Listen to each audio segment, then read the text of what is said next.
Olá, tudo bem? Eu sou Fábio de Renzo, da Novembro 4, e esse é o nosso quadro, nosso podcast Comunicação Interna Sem Fronteiras. E, na verdade, esse é o nosso primeira edição 2024. É uma honra iniciar esse projeto novo, né? Depois de tudo que a gente já trabalhou em comunicação, iniciar Comunicação Interna 2024. Aqui a gente fala sobre comunicação interna, sobre liderança, sobre recursos humanos e sobre também cultura organizacional. E eu queria dizer que eu tenho uma honra, na minha primeira versão, no meu primeiro programa, trazer Mark Tauil, que é um especialista em comunicação. A gente vai falar muito sobre isso. Eu queria dizer também para você que a gente vai pedir sempre, né, um pedido especial para que você curta, para que você comente, para que você escreva, para que você acione aí o sininho de YouTube, né, tanto aqui no YouTube quanto também no Spotify, e receber essas informações, né, receber essas dicas, essas orientações, essas reflexões, e hoje especial do Mark. E antes de só de te chamar, Marco, eu queria destacar 3 parceiros que estão nos apoiando nesse projeto, né?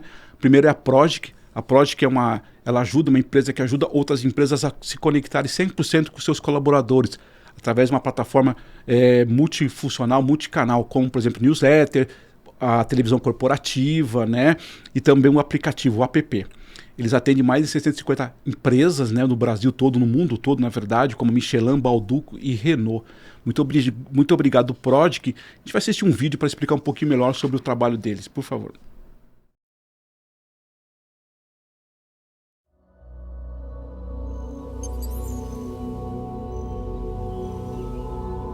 Vivemos em um mundo de novas conexões.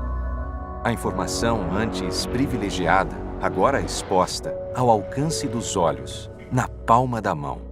A comunicação nas organizações antes hierárquica, controlável, agora em rede, veloz e indomável. Esse é o novo mundo da comunicação corporativa. Agora, imagine uma guinada. Vamos supor que você seja capaz de criar uma história que toque sua empresa. Que cada colaborador compreenda o propósito de estar ali, dos valores que os unem. E vamos supor que você abra espaço para que as vozes individuais se juntem e que essa narrativa conecte pessoas, traga harmonia, senso de comunidade e pertencimento. A nova comunicação, influenciada, estrategicamente direcionada para o crescimento comum. E, finalmente, você consegue medir, avaliar e impulsionar para novos resultados. Aqui é onde você está hoje. Conte com a Prodigy.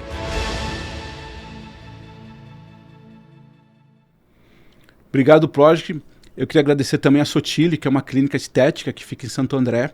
Eles realizam serviços de depilação, massagem relaxante, massagem modeladora, limpeza de pele.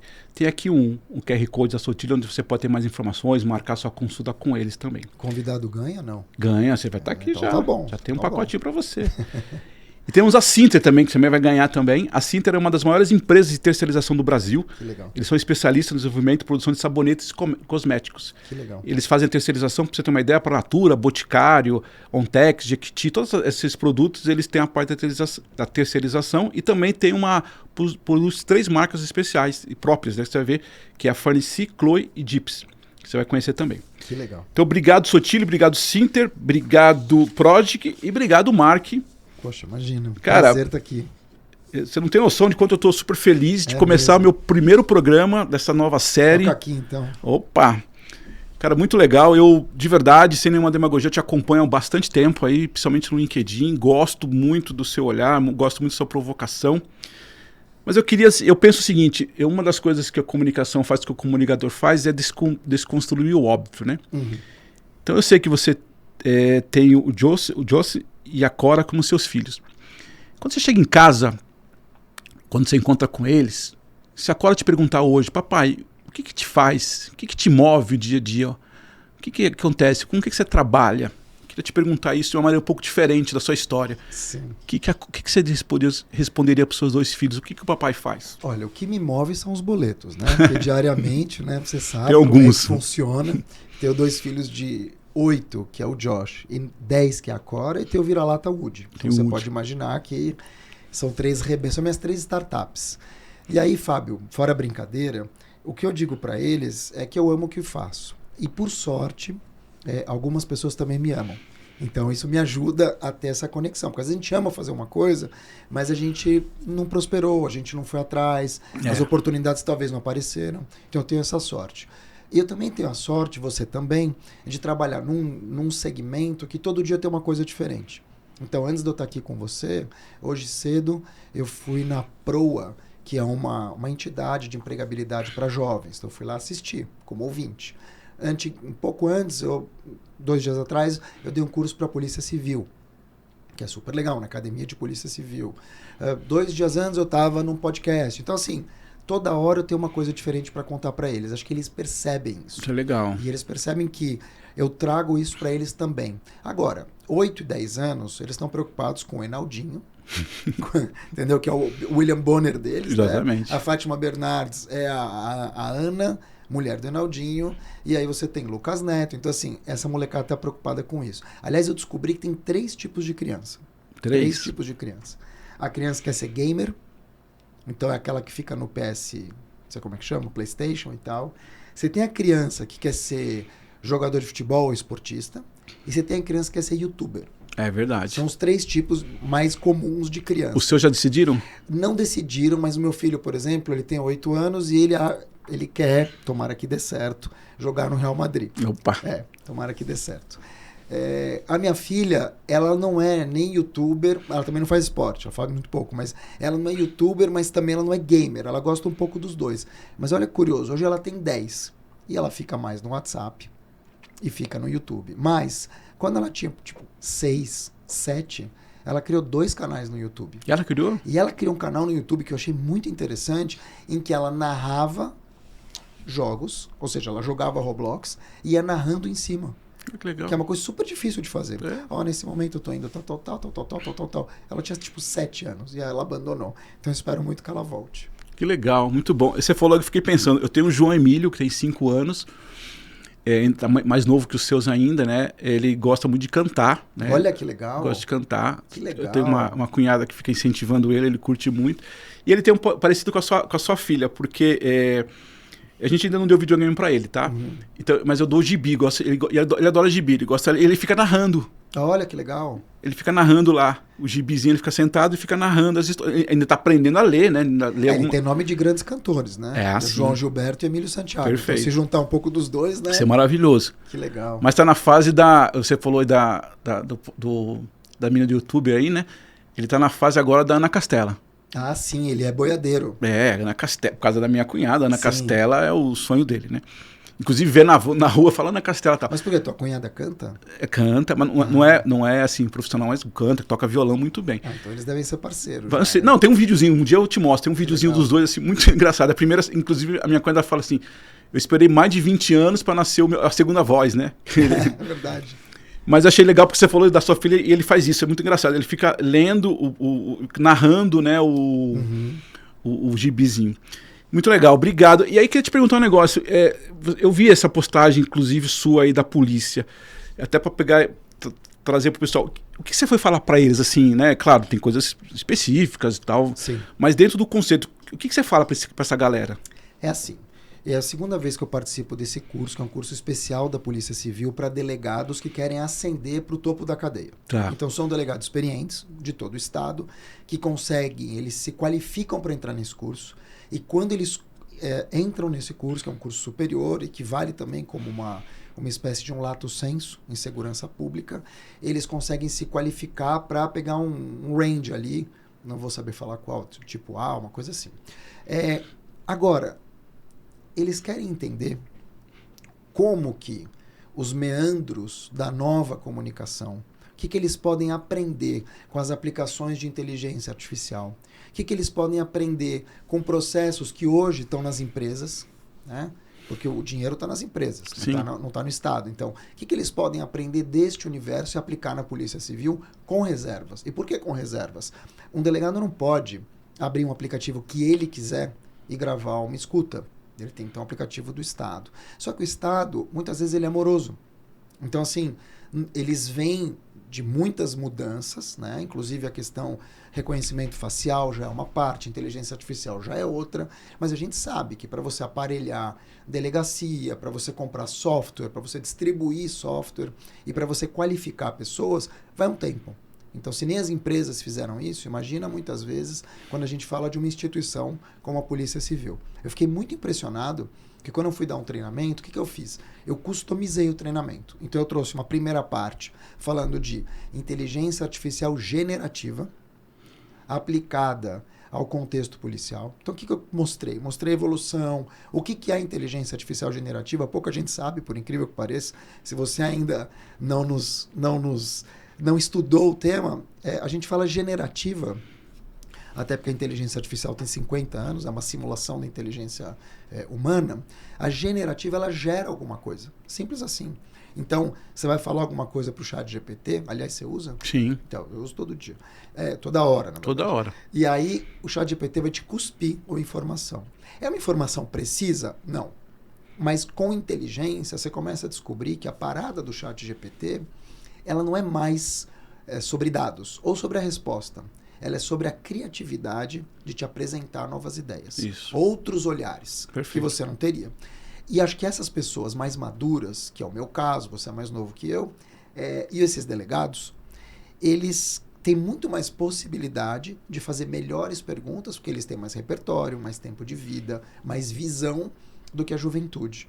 Então, eu tentei mostrar para eles, ou eu mostrei para eles, que o que era inteligência artificial generativa, como é que ela estava mudando o mundo da comunicação e das relações e do trabalho, a gente tem um impacto de personalização, de escala, de corte de custos, de maneiras de manipular. E aí entra muito a ver com eles, porque se a gente está falando de inteligência artificial generativa para o bem, é ótimo, só que tem para o mal. Claro. Então, como é que eles fazem hoje para diferenciar um crime, que é um crime de uma foto que está culpabilizando alguém, e essa foto está perfeita? Quem é especialista, e lá tinha especialistas, está por dentro. Mas e quem não está? Se você pega um delegado, por exemplo, que é especializado em homicídios. Então eu vejo assim, foi uma conversa muito enriquecedora no primeiro momento. E no segundo momento eu trouxe um outro tema que eu falo bastante, que é o diálogo intergeracional. Então pela primeira vez, a gente tem 6 gerações trabalhando juntas. Tem a geração do Joe Biden, que é a geração silenciosa. Tem os baby boomers, nossos pais. Tem X, que sou eu, 50 anos, tá com quanto? 50 também. 50. A nossa é X. Y nasceu nos anos 80. Aí tem uma diminuição, Fábio, que de 80 a 90 é Y. E tem gente que acha que millennial é Y. Não.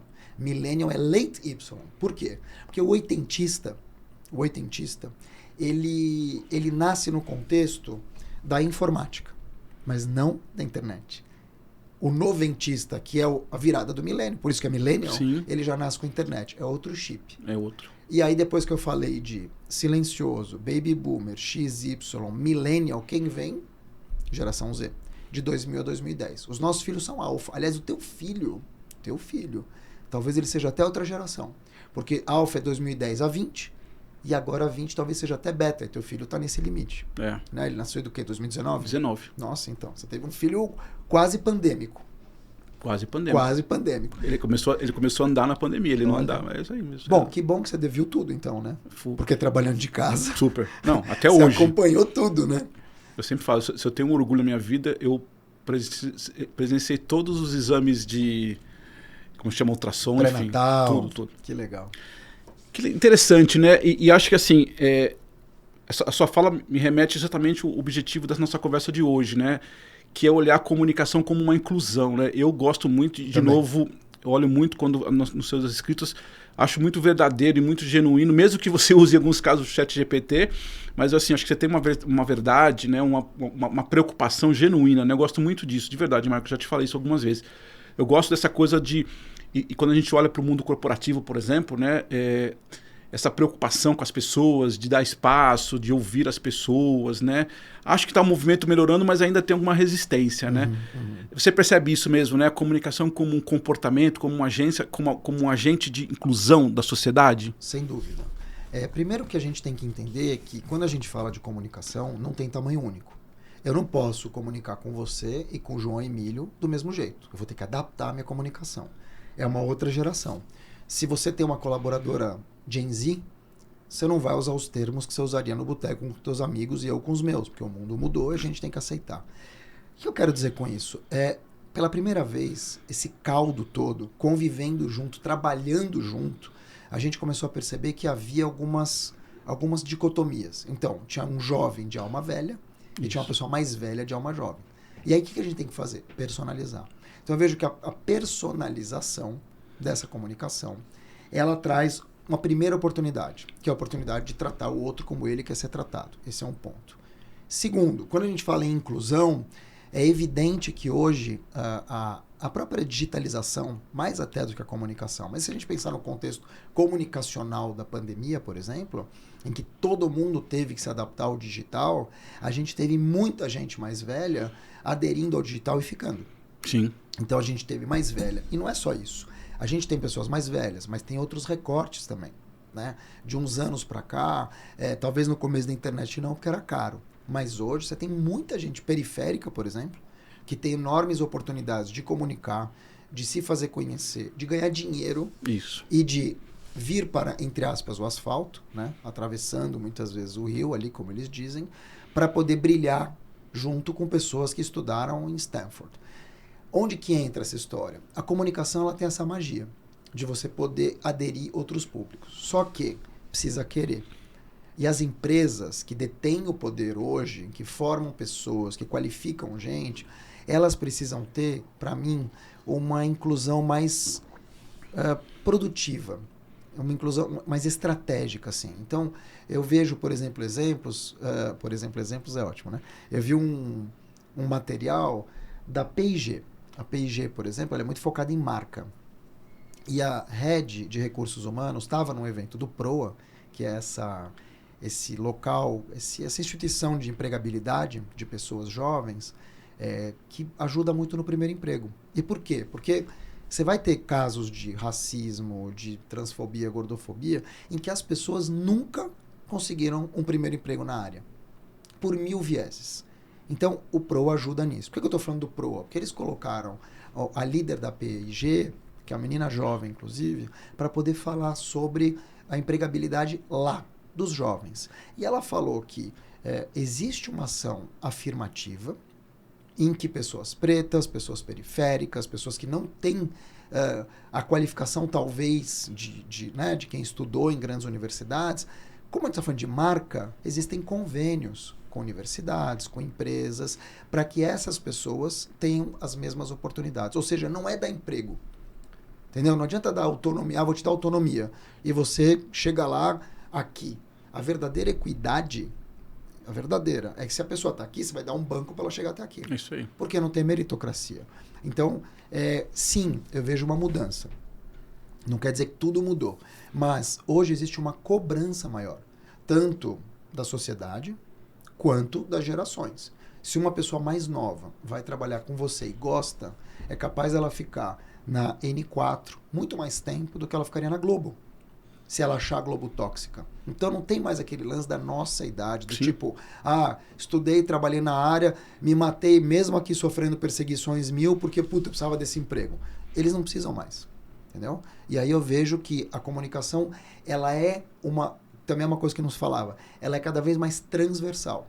Ela não fica relegada ao departamento de comunicação. Isso, perfeito. Não, eu acho fantástico isso, porque eu acho que a mesma analogia que você até falou no final, mas a mesma analogia que você fala dessas crostas que estavam separadas, que estavam esquecidas, né, que a gente está vendo, e eu acho que tem que falar mesmo todos os dias, tem que falar todos os dias sobre isso. Acontece isso muito nas empresas ainda, né? Muito. E as pessoas, e aí que até depois chegar nesse ponto, eu vejo os líderes ainda não sabendo lidar com isso, porque o que acontece? Quando você olha para a comunicação nas empresas, a gente começou a dar voz para essas pessoas. A gente começou, ou pelo menos, ou diretamente ou indiretamente, através das redes sociais. A gente, nessa fase de 50 anos, talvez alguns anos atrás, a gente não imaginaria um colaborador entrar numa rede social e escrever alguma coisa mal da sua própria empresa. Hoje o cara, ele fala. Se você não está cuidando dele, ele fala. Exato. Então eu acho que essa mesma analogia da inclusão, eu vejo nas empresas, Mark. Hoje eu vejo muitas empresas ainda, algumas avançando e algumas ainda batendo cabeça por isso. Porque, de novo, tá o colaborador ali para trabalhar, eu contratei o cara só para trabalhar, eu não contratei o cara para pensar, para ter sentimentos, né? Isso é uma avaliação minha. Então você concorda que também as empresas, quando olham para o seu... Para mim, assim, perfeito tudo que você falou em relação ao público externo, tem que fazer mesmo. Mas também tem que olhar para o público interno, né? Quer dizer assim... Claro. Não, é o teu primeiro público. Por que eu não estou olhando para esses caras? Impressionante. Eu fico de verdade um pouco assustado com isso. Porque você tem líderes ruins. As pessoas não se demitem das empresas. Elas se demitem dos chefes ruins. Sabe? E por que eu estou te dizendo isso? Porque todo mundo já passou por um chefe ruim. Sim. E teria ficado mais tempo naquela empresa, teria tido oportunidades. Você tem também chefes inseguros, além de ruins, que querem se perpetuar. Então eles criam feudos dentro das empresas e não muda durante 20 anos. É comum isso acontecer, infelizmente. Então eu vejo que a gente ainda tem uma rebarba geracional de chefes tóxicos, de perseguidores, problemáticos, inseguros pra caramba, e você tem pessoas tiranizadas ali.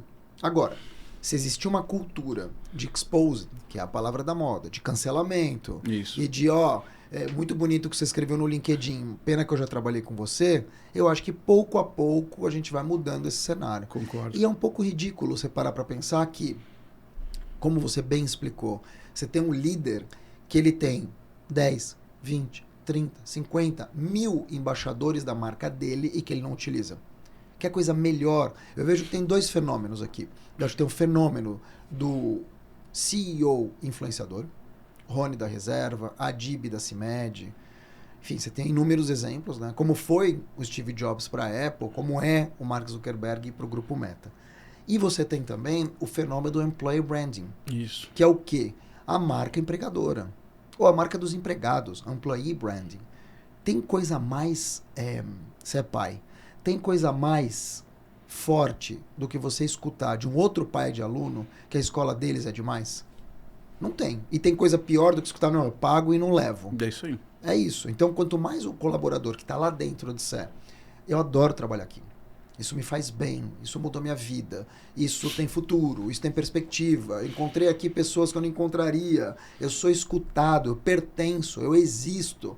Eu acho que quanto mais tiver isso, obviamente, mais você vai atrair e reter talentos. Tem outros fatores também, da questão financeira, enfim, tudo mais. Agora, o que não acontece, e eu fico muito chocado, é primeiro, não entender que isso é um baita valor. As pessoas não veem isso como valor. É o que você falou. É gado, massa de manobra. Elas acham que só o cliente tem razão. E não é verdade. Né? Muitas vezes o teu colaborador tem razão e o cliente não. E às vezes é melhor você manter um colaborador e demitir o cliente do que fazer o contrário. Não, perfeito. Eu fico pensando assim, até você falou, eu fiquei pensando, acho que você fez um post um tempo atrás, algo parecido com isso, porque é impensável que eu tenha uma galera de baixo com a grande possibilidade de ser meus embaixadores e eu não aproveito isso. Isso que eu fico também meio curioso de entender. Agora, claro, talvez, quando você trouxe no início a questão das gerações, né, o que eu discuto um pouco nas empresas também, Mark, é o seguinte, eu acho que, assim, no primeiro momento, é falta de capacitação desse líder mesmo, de ele entender esse cenário, dele entender que mudou, não é isso? Eu acho que é capacitação, por um lado. E quando você fala capacitação, você está falando de uma questão quase técnica. Vou te capacitar para você ter... Agora, capacitar para a pessoa ter um olhar diverso em 2024, capacitar Não compreendo. Vamos lá, capacitar como eu vejo muito, um criador de um evento, um líder de um evento, que ele só colocou homens para falar. Capacitar em 2024 alguém que vai fazer uma propaganda ou que criou uma campanha que não tem uma pessoa preta. Capacitar alguém que faz a propaganda, coloca pessoas pretas, mas não contrata nenhuma. Não existe na empresa, só existe na propaganda. Cara, isso aí não acho que não é nem capacitação. Isso não é uma questão de, vamos, sabe assim? Não, acho que eu preciso treinar vocês para o branding pessoal, marca pessoal. Não é isso. Acho que isso é uma questão de sensibilidade de dentro para fora. Então a pessoa que não tem isso minimamente, claro que ela pode deixar passar e ela vai ser alertada, mas uma pessoa que insiste nesse erro ou que não se abre para essa conversa é uma pessoa retrógrada. E o que vai acontecer? Ela vai ser eliminada do corpo. Ela vai ser pouco a pouco eliminada, porque ela vai ser vista como uma pessoa antiquada, preconceituosa, mesquinha e, acima de tudo, incompetente. Não, perfeito. Talvez o termo, concordo contigo, não seja essa capacitação, porque isso é uma coisa que vem de dentro dele. Mas né? as pessoas fazem capacitação, não estou dizendo para te contestar. As pessoas criam departamentos, aí ela cria um consultor de diversidade. Sim. Então, assim, existe. Agora, cara, é tão simples você entender que a diversidade de ideias, ela precisa de outros berços, outras nuances, que às vezes você vai ter uma visão periférica. Porque assim, a periferia, ela compra também. Ela pode não comprar Louis Vuitton, mas ela compra a mesma Coca-Cola que você. Ela compra o mesmo shampoo muitas vezes que você. Ela compra também de várias lojas, das lojas de departamento principalmente. Ela compra o mesmo esmalte que você. Aliás, em Paraisópolis, pelo menos, aqui na Zona Sul de São Paulo, a maioria dos empreendedores é de mulher. Por quê? Porque são mães, muitas vezes mães solteiras, que sacaram que, se elas quiserem mudar de vida, elas têm que empreender. Então elas são padaria, elas são corte de cabelo, elas são manicures, dentro da comunidade. Então, a pessoa que despreza esse dinheiro, a pessoa que não olha para o público negro, que é a maioria no Brasil, é uma pessoa burra, né? Assim, porque o dinheiro não tem esse preconceito. Não. O ponto aí, de novo, né? Acho que é muito legal essa fala sua, porque o ponto é, talvez não seja realmente, seja um preconceito, seja até uma coisa até, eu não sei se a palavra seja essa, até um pouco maldosa mesmo de não abrir espaço para o outro, né? Eu acho isso impressionante, impressionante, porque tudo que você está trazendo, eu fico de verdade assustado mesmo. Você falou de uma foto, eu vi recentemente, eu não vou citar, uma foto de um influencer aí grande dizendo, olha, pergunte para essas pessoas aqui, o que você quiser perguntar, são todos influenciadores milionários e tal. Não tinha uma mulher, cara. Eu acredito. Mas não ter mulher é o mínimo. Não tinha uma mulher. Não tem. Até tinha um rapaz... Evento de pôquer de influenciador. Tinha até um rapaz negro, ok. Não, mas um. Mas não tinha uma mulher. Não tem. Juro que eu fico com vontade de perguntar. Só uma pergunta. Mulher não tem capacidade de oferecer ao seu público, ao seu pessoal? Não, e você vai nessas classes de empreendedorismo, você tem 100 pessoas, 2 são mulheres. Aí eu te pergunto, não seria muito mais inteligente você botar 150, botar 50 mulheres? Ou você criar um projeto que inclua mais mulheres? É dinheiro também. E aí tem uma coisa que eu gostei muito de um tempo atrás, eu não vou lembrar o nome do presidente, que o diretor de um banco, o presidente do banco, falou assim, por que eu gosto da diversidade? Ele falou, né? Num evento ele falou isso. Não é porque é bonito, não é porque é bacana. Porque na hora que eu tiver um problema, eu vou olhar para diversas... acho que essa é a questão que eu queria destacar. Com todo respeito, é importante falar da questão do negro, é importante da mulher, é importante falar da LGBT. É muito importante. Etária, capacitismo, é muito importante. Mas entre outras coisas, na hora que aparece uma situação na minha empresa, eu tenho a capacidade de olhar diferente. É isso que é estranho. E se não é só na crise. Não só na crise. Tô falando assim, você está criando um produto. Isso. Você está criando uma campanha. Isso aí. Porque assim, você falou muito bem, é muito estranho em 2024 a gente ver campanhas onde essas questões não são relevadas. Em contrapartida também, eu acho que tem um pouco que você falou. Eu até outro dia vi uma coisa interessante de um depoimento do Tammy Gretchen, né, quando ele foi, não sei se faz acho que uns 2, 3 anos, para fazer a campanha da Boticário, onde ele ia ser o influenciador do Dia dos Pais, sim. E aí foi super criticado, não sei o quê. E aí eu achei um detalhe interessante. Se a empresa tem isso como valor para ela, ela não vai se preocupar com uma reclamação dependente de quem seja. Concordo. Se ela não tem esse... E aí que você começa a perceber, se ela não tem valor, ela fala assim, eu cancelei. Repensamos aqui. Alguém não é possível. Não é possível. Então, eu acho isso é verdadeiro quando uma empresa diz assim, tá bom, você está reclamando disso porque ele é um trans e tal, mas para mim é um valor, a gente não vai mudar a campanha por causa disso. Até porque vai exatamente ao encontro daquilo que você falou agora há pouco. São empresas que olham primeiro para dentro para depois olhar para fora. E por quê? Porque elas entendem que o consumidor, ele varia.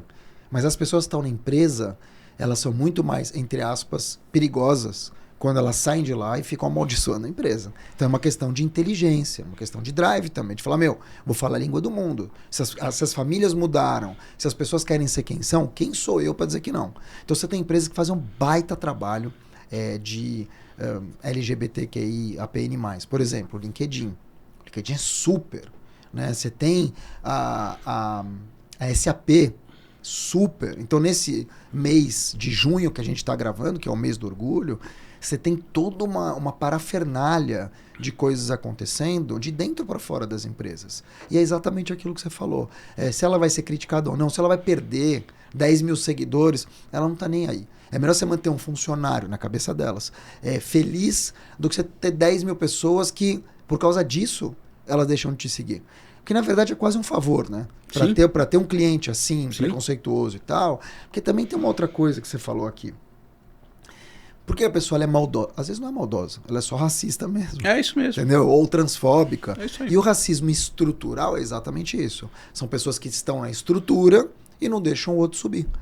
Ah, não, mas pô, cara, é o homem elegendo outro homem para presidência, é aquele grupo de filhinhos de papai e o periférico não vai subir, ele vai sempre fazer a mesma coisa. E isso é o estrutural. A gente fala disso, a estrutura que não te permite chegar. E aí você tem um buraco bem mais embaixo, que não é só nas empresas, que é a questão da estrutura social. Quando teve a escravidão, e ela foi a mais longeva do mundo, aqui no Brasil, salvo engano, 300 anos. Quando acabou a escravidão, as pessoas pretas foram jogadas nas periferias. Literalmente, periferias. Pessoas brancas ganharam terras, inclusive.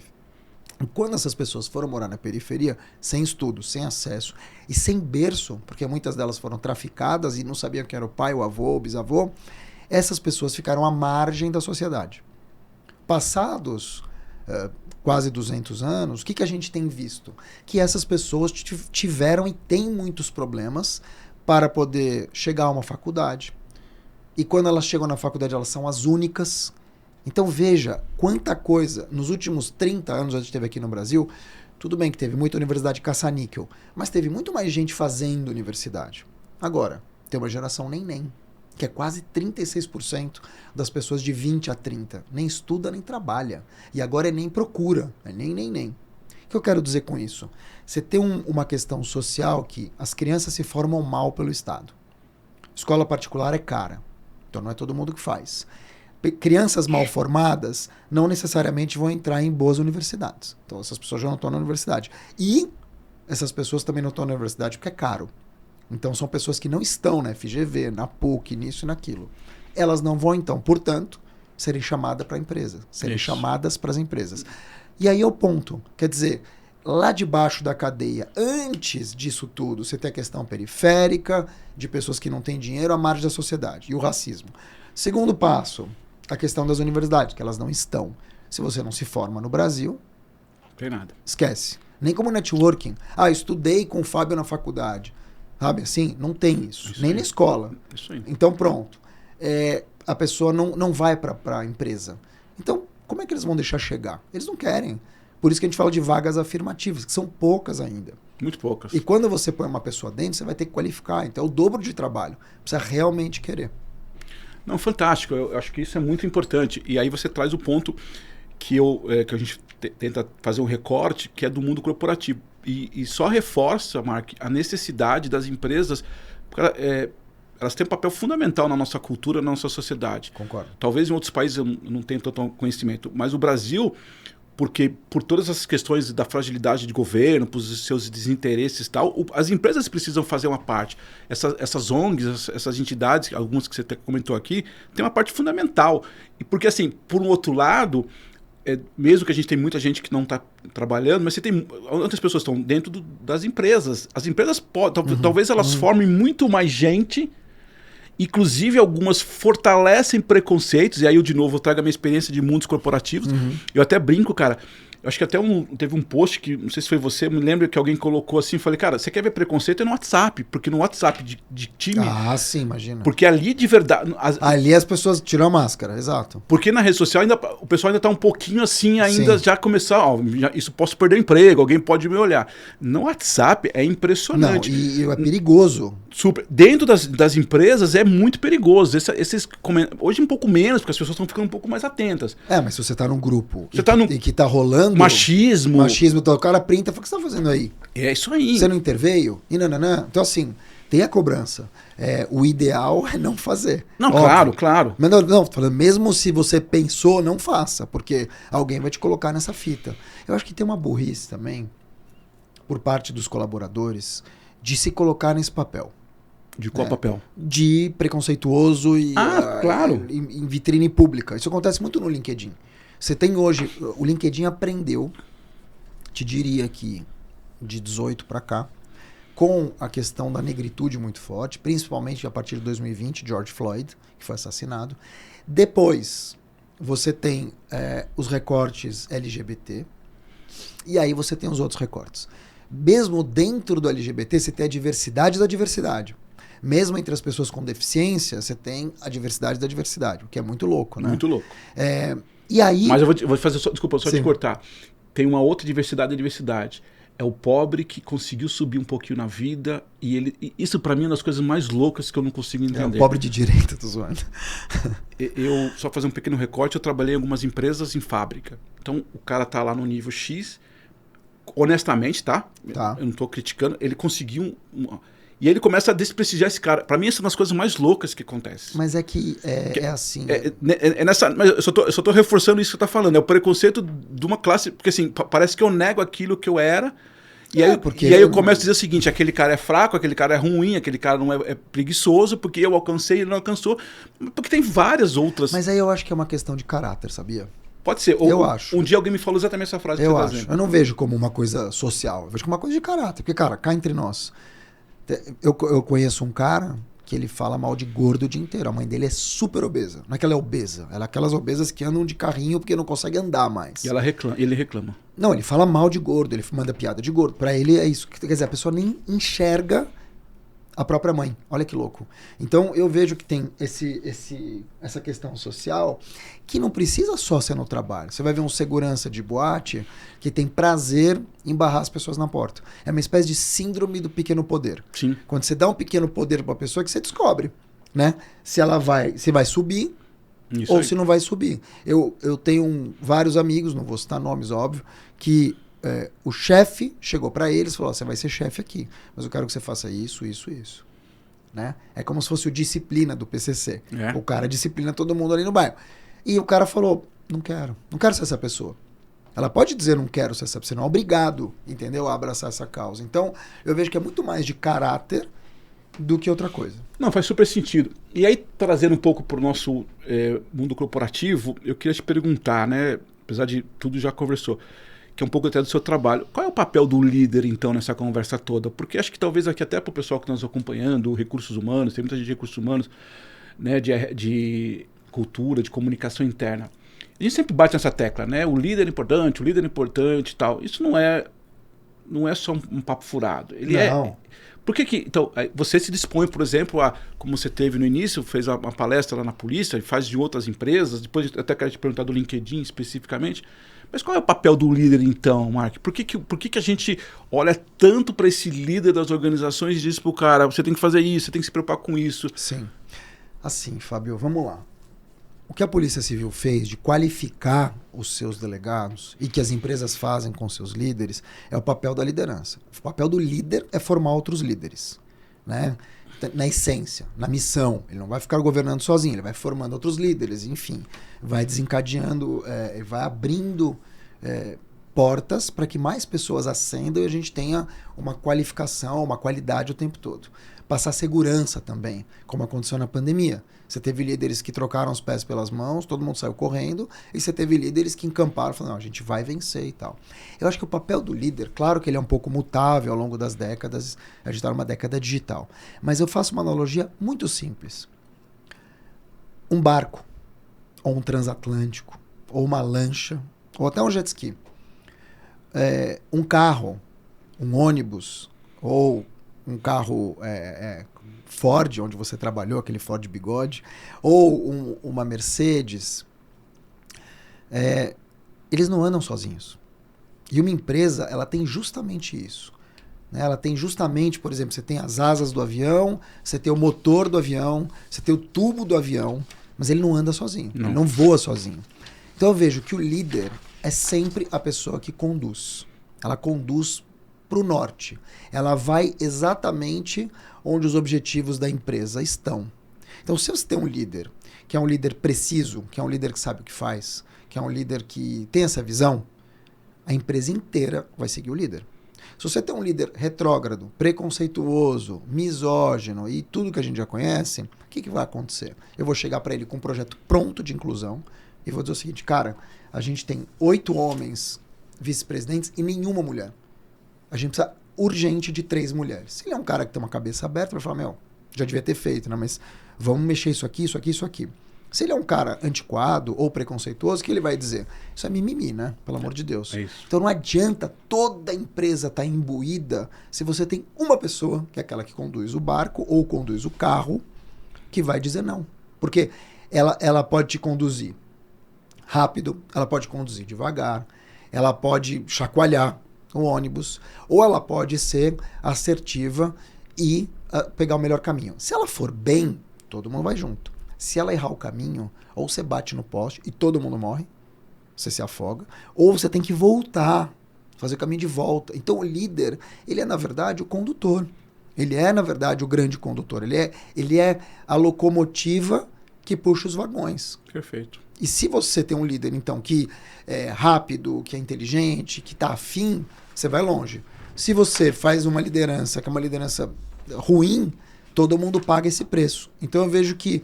Por que eles qualificam os líderes? Porque no final das contas, são os líderes que vão colocar esse teu barco à frente ou não. E se der uma M ou der um problema, alguém vai ter que ser culpado, né? Ele não vai culpar os colaboradores. Não, muito bom. Eu só queria fazer obviamente que eu não vou citar... Culpado não, responsabilizado. Não, obviamente que eu não vou citar a empresa, mas eu vi uma história muito parecida que você acabou de falar, que eu estava numa reunião com o diretor, o CEO da empresa, e aí, já faz alguns anos isso, e em algum momento veio o assunto homem-mulher, essa coisa toda, e o cara falou assim, na minha empresa, ou é homem ou é mulher. Ele falou isso ao vivo? Um grupo pequeno ali. Tá. Cara, eu fiquei horrorizado, assim, pejorativamente e tal.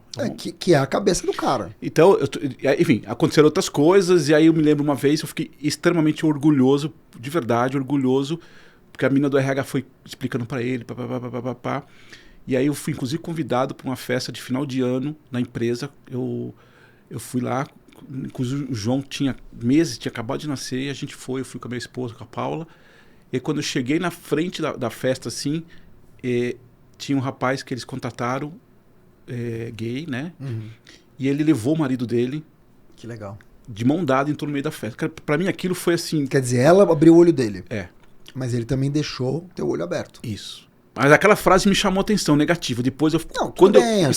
Mas quando eu vi... Juro pra você, talvez as pessoas não tiveram percebido, porque eu estava no início da conversa lá atrás, sim. Quando eu vi isso, né? Então, assim, pra mim foi uma coisa especial, assim, de verdade. Eu vi o cara entrando de mão dada com o marido dele lá, namorado, não lembro, enfim, entrando lá pra festa, com todas as famílias, né? Quer dizer... Então, eu acho que tem uma quebra nisso tudo, né?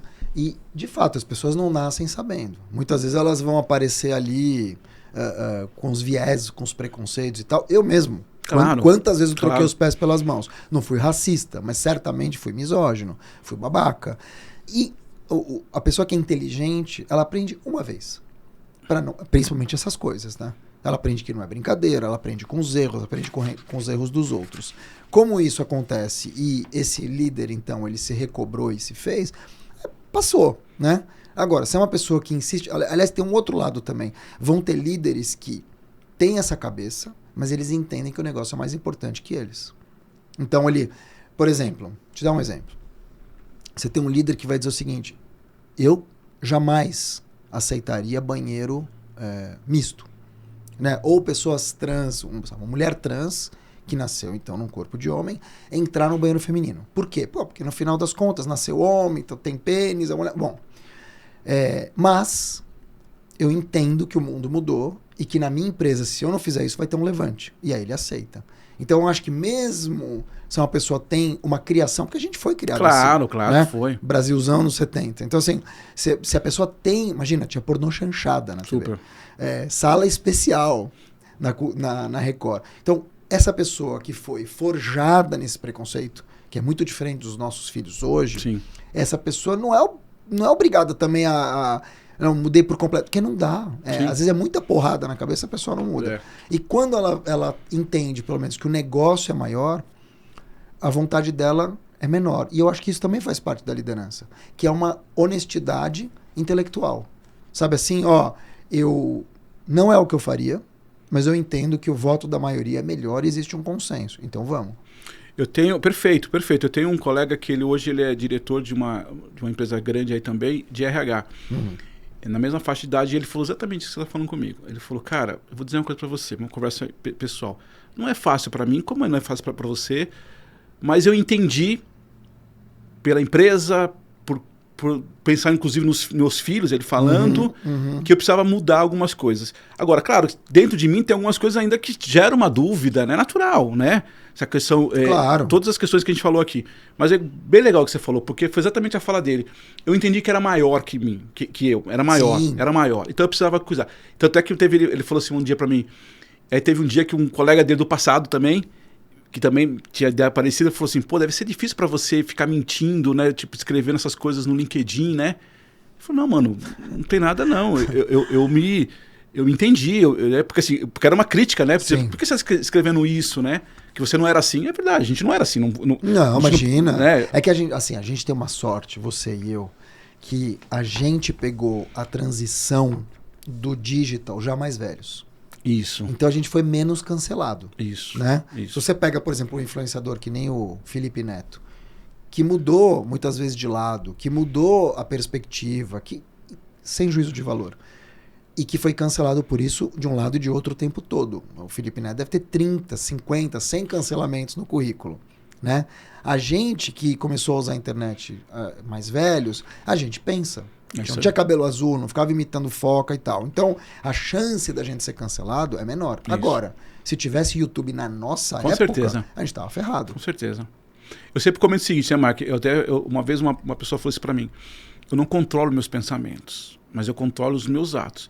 Então é isso. Perfeito. Inteligência emocional. É óbvio, vamos ser muito honestos, é óbvio que às vezes, principalmente no LinkedIn, né? É óbvio que você vê uns negócios lá que se você deixar, você vai na hora... Você vai... E que não é nem de corpo, de cor, não é nada. Você fala assim, nossa, mas que piegas esse texto. Mas aí é o que você está dizendo, né? A nossa inteligência emocional, nossa idade, para que eu vou fazer esse tipo Vou pensar. Vou pensar. Eu queria só fazer aqui, te chamar, já está finalizando aqui, eu queria te chamar... Sério? Tem um quadro chamado Reflexões, Provocações e Dicas sobre a Tal Comunicação Interna. Eita. Eu escrevi no final do ano passado um livro... Que, aliás, você vai me dar na hora de ir embora, né? Vou te dar... Você me prometeu. Prometi. Sobre esse tema. E tem uma coisa que eu acho interessante, Marco, na verdade até um pouco mais longo, mas eu queria chamar essa frase. O início do livro ele diz assim, comunicação não é sobre comunicar os... Eu estou falando de comunicação interna, tá? Comunicação com os colaboradores. Comunicação não é sobre comunicar os colaboradores, é sobre respeitá-los. Perfeito. Faz todo sentido.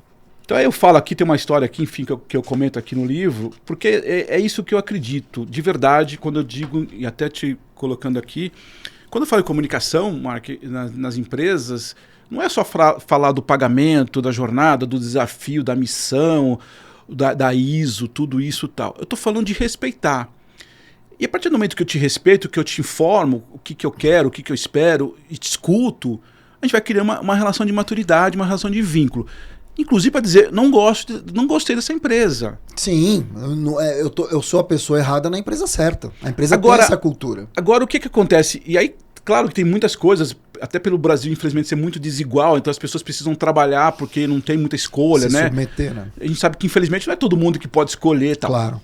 Mas assim, quando eu comunico você, quando eu digo para você, ó, você vai trabalhar sábado, a nossa jornada é... Pega uma coisa básica. Uhum.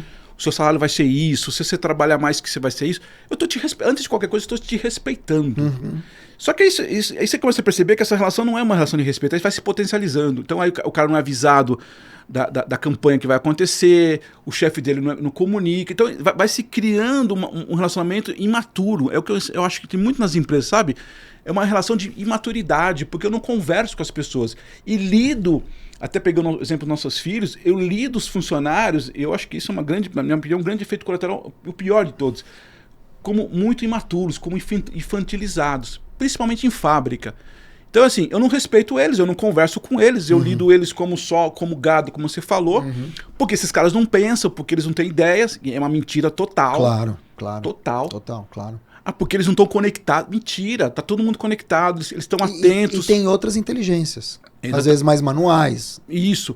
Ou outras inteligências focadas em outros assuntos. Não é Sim. porque eu contratei você para trabalhar comigo que você tem que estar 100% conectado com o negócio. Claro. Se você estiver entregando aquilo que você precisa entregar.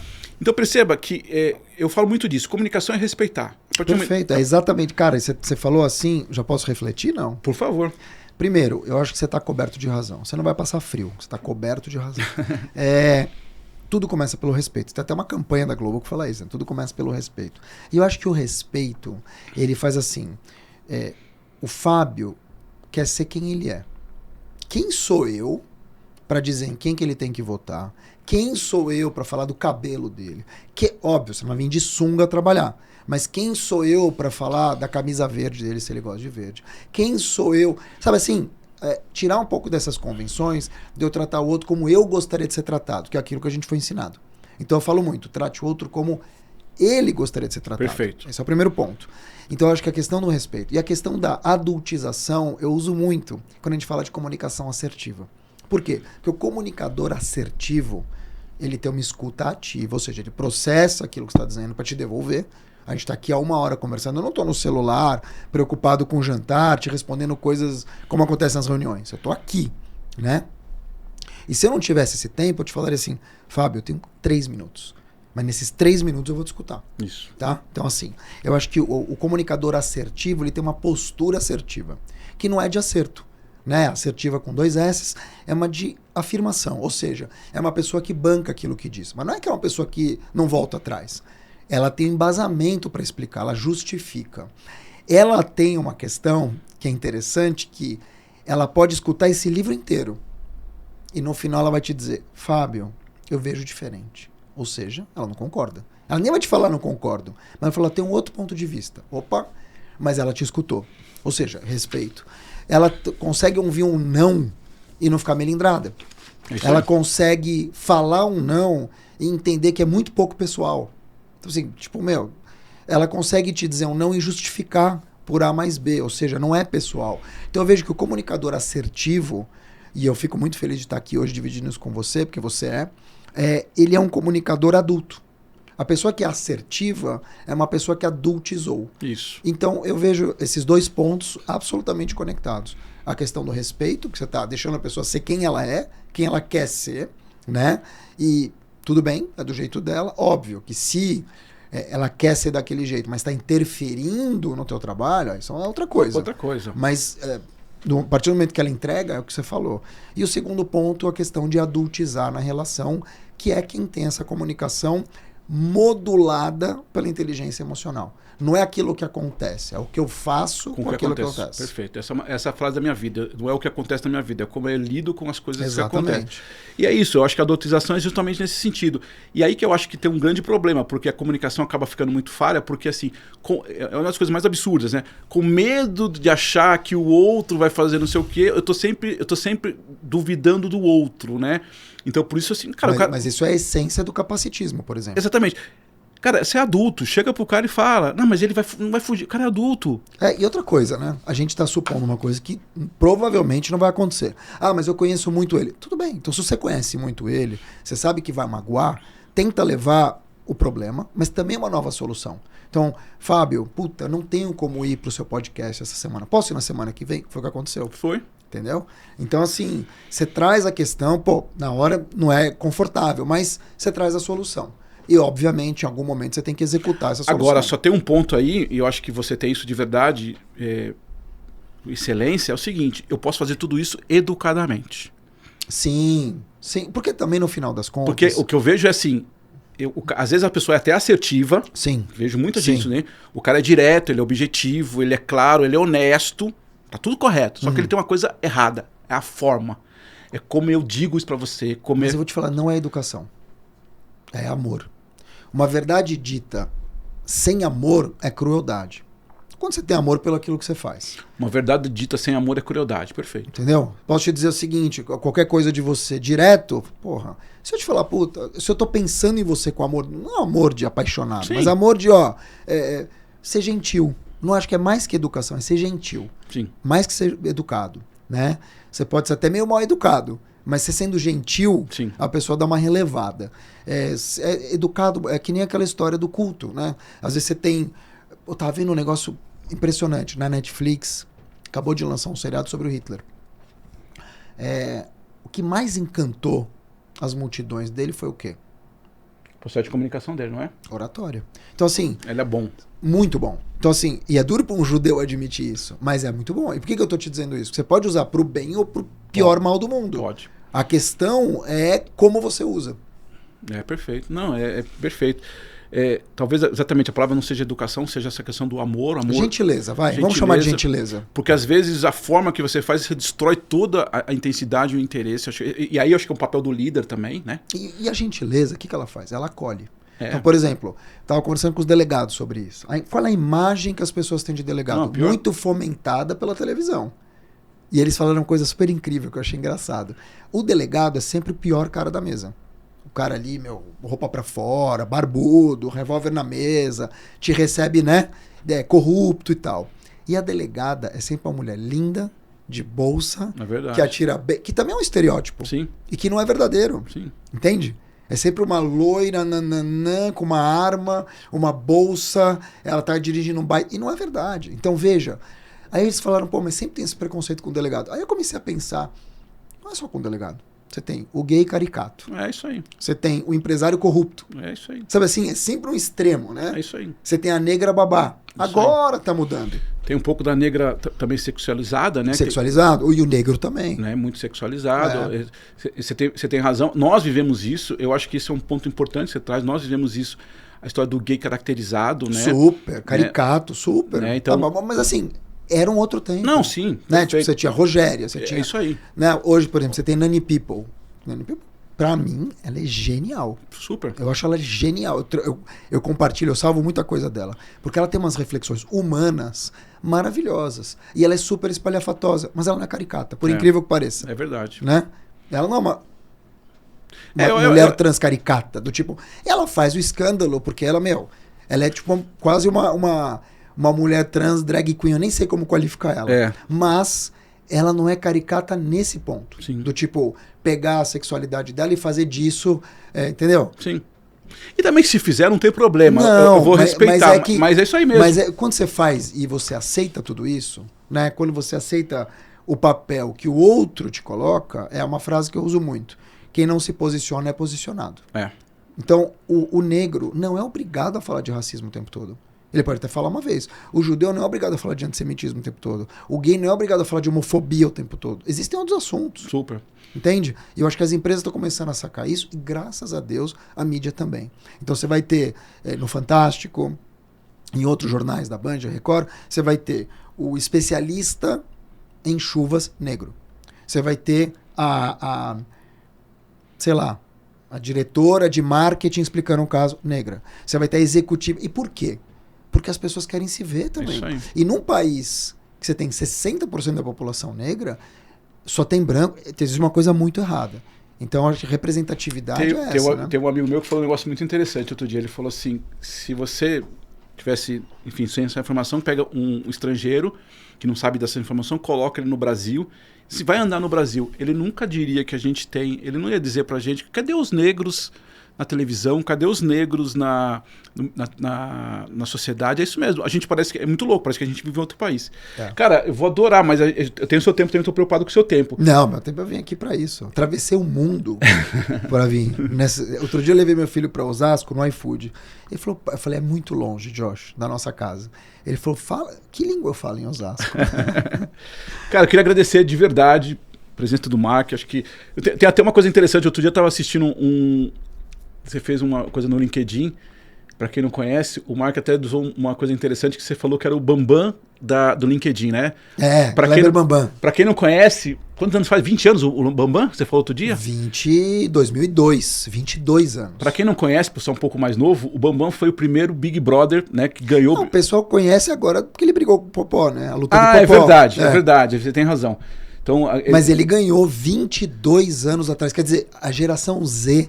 Não conhece. Não conhece. Então o Bambam foi o primeiro cara que ganhou o Big Brother, na época foi o primeiro programa, enfim, do lançamento. E aí outro dia o Mark falou que você foi o Bambam do LinkedIn, né? Porque eu fui o número... Na época a lista era numerada, eu fui o número 1 da primeira lista. Então você para sempre número 1 em alguma coisa. Ué, tá vendo? Concorda? Concordo. Mesmo que saia uma lista todo ano... Você não precisa agora só querer brigar com o Popó. Com o Popó, né? Mas assim, veja que interessante.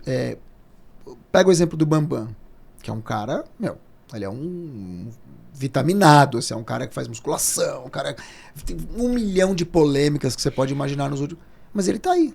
É isso aí. E ele tá aí. E outra, ele tá muito bem, porque ele fez uma grana nesse negócio. Então, assim, olha que interessante. Você vê um cara que não tem tanto estudo quanto muita gente, se manteve aos trancos e barrancos 22 anos. Tem vários exemplos assim no Brasil. Frota, por exemplo, fez 1 milhão de carreiras e tá aí. Então, eu acho que é legal. Eu vejo uma questão de longevidade na carreira, importante. Super. Quando eu vejo, por exemplo, Racionais, que eu escuto muito há 30 anos, e agora eles estão no topo. Agora.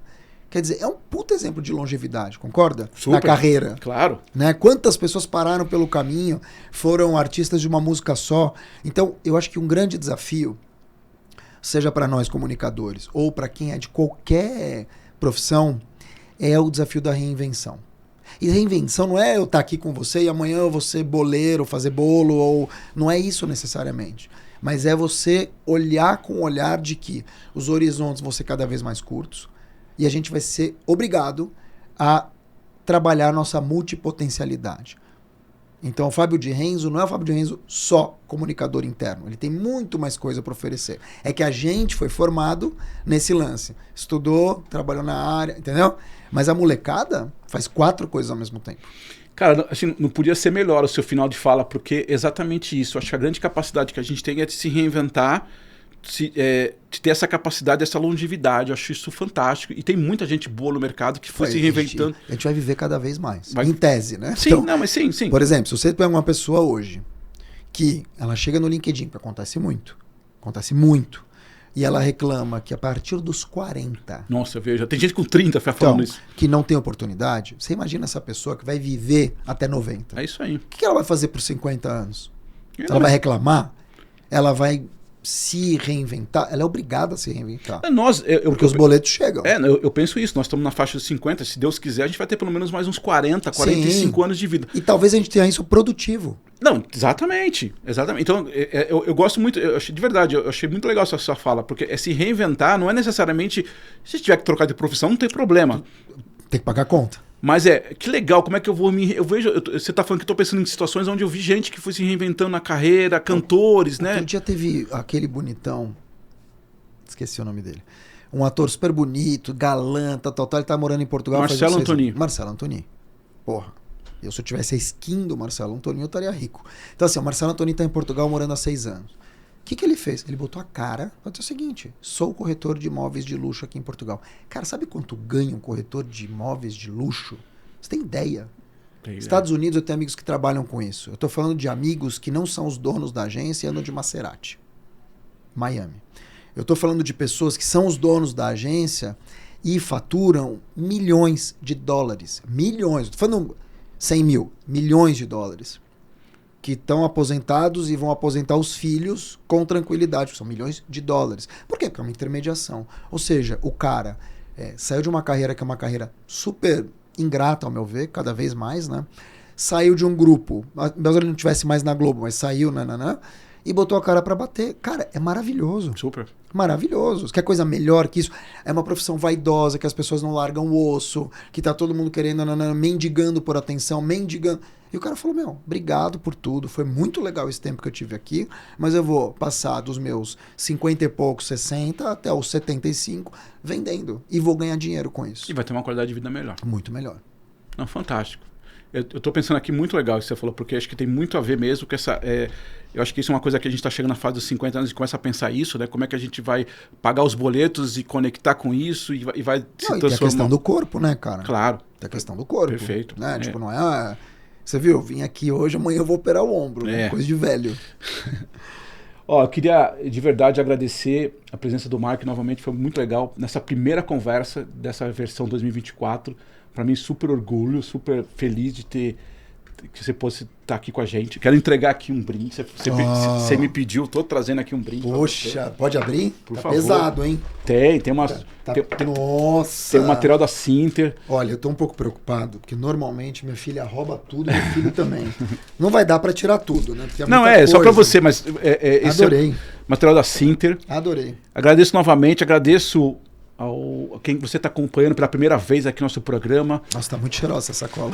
Tá. A Sinter faz um Adorei, trabalho bem legal. Sinter. Obrigado. Adorei. Você que está acompanhando pela primeira vez nosso programa aqui no YouTube ou no Spotify. Nossa, que delícia.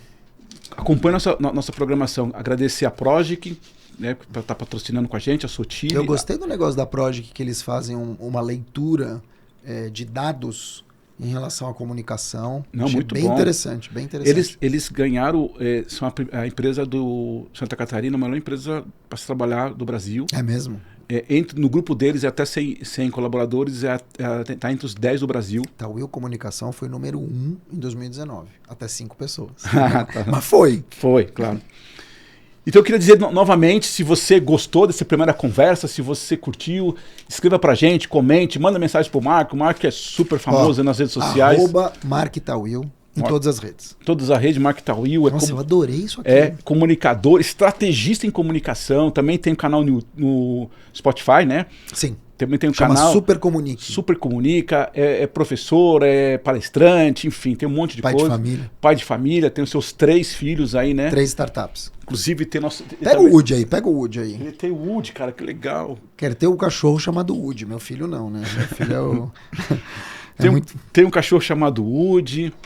Eu queria agradecer novamente. Cara, acompanha aqui com a gente, curta com a gente, escreva pra gente. E a partir de agora, essa primeira sai agora no dia 15, né? Dia 15 de junho agora, você vai estar assistindo aqui com a gente ao vivo esse programa, né? Que você vai acompanhar. E mande aqui pra gente. Muito obrigado, Mark. Muito obrigado. Fico feliz e fiquem na programação. A gente tem vários convidados que a gente vai receber nessa série 2024. Parabéns para você. Você realmente não poderia ser diferente. Você me surpreendeu muito com perguntas qualitativas, com a sua preocupação em relação à diversidade e inclusão, que é obrigatório, com o mundo que a gente está recebendo e com a humanização que você traz. Gostei muito de estar aqui. Te desejo uma boa sorte. Não vai chorar. Te desejo uma boa sorte. E acho mesmo que, foi muito legal estar aqui e poder... Só tenho uma curiosidade. O que é essa tatuagem? É braille? É, novembro 4. Oh, em braille? É. Olha que legal. Adorei. Você sabe que eu sou canceriano, né? Canceriano por isso tá quase chorando. Tô quase chorando, né? E para mim datas são importantes. E talvez você não me perguntou, mas eu vou te responder. O que é novembro 4? É verdade. Novembro 4 é a data do meu casamento com a Paula. Ai, que legal. A gente casou no dia 4 de novembro. Pra não esquecer a data de casamento. Não, mas tem alguma coisa de 4 de novembro que pra mim também me chama muito a atenção, que eu não lembrei, eu não consigo lembrar. Mas o 4 de novembro é uma data forte, né? Eu acho. Não sei. Na verdade é forte pra mim e forte pro pessoal que torce pro Fluminense.